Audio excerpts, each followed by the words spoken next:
अल्लाह नवाज भाई जिंदाबाद जिंदाबाद जी। देखे जी नवाज साहब से हमारी मुलाकात हो गई है। आपने आँखें बनवाई हैं क्या? ग्लासेस नहीं? हाँ शायद मोतिया आ गया था तो आ जाता 40-50 मिनट। लेंस डलवाया एक आंख में। ठीक है ये अभी प्रोफेसर बता रहा हूँ ना बात। स्टोरी है पूरी। प्रोफेसर सेहत सरवर है शादमान में। हाँ हाँ हाँ वो मेरे जानने वाले मेरे ब्रदर इन लॉ निगरान इंजीनियर रहे हैं पीटीवी लाहौर के।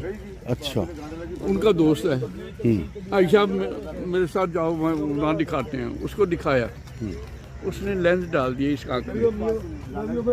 लेंस डाल दिया।